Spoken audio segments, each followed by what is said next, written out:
Ini produk. Shop Lezigra. So produk kita ni semua kita nak cakap berasaskan semua bahan herba. So dari selalu kita ada letak herba-herba kat sini kan.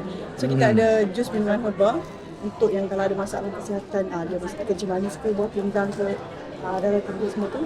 So kita punya herba-herba dalam tu fungsi tu memang untuk, kalau contohnya untuk jus sedar dengan gomix ni, kita bawa sampel dua ni. Jus sedar ni untuk kalau ada masalah bawasir.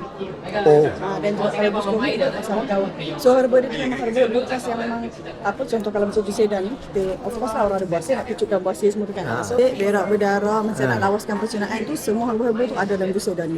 So that's why kita bagi sampel. Tapi kalau untuk sampel kita ni, untuk jus ni kita bagi yang dummy je lah. So biasanya untuk nak promote tu macam ni lah akan dapat seja dalam jus sedar dengan jus gomix ni. Tapi kalau untuk produk baby ni, akar damai, akar lebat ni untuk baby. Kalau akar damai tu untuk kalau baby ada sesama, berkahak semua tu kan, itu nak akar damai. Mana dia?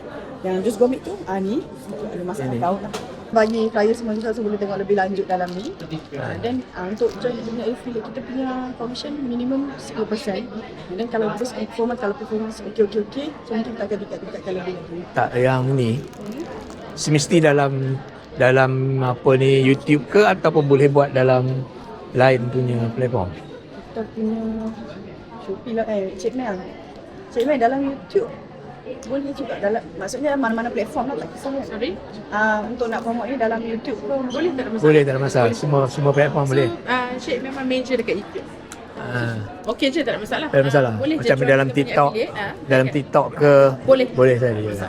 Join kita punya affiliate team, and then kita bagi sampel dan boleh terus buat content video lah. Sebab kalau untuk affiliate kita memang tawarkan kita antara the highest commission rate dekat kita punya ni lah, under Lezigra brand ni. So kita based on performance. Macam mana nak sebut ni? Lezigra. Lezigra. Kami buat kita ada banyak lah jus lagi, tapi hari ni kita fokus yang ni. Tapi kalau join kita punya group nanti tu, so kita punya admin akan approach nanti lebih lanjut. So boleh lah kalau nak try untuk promote produk lain juga.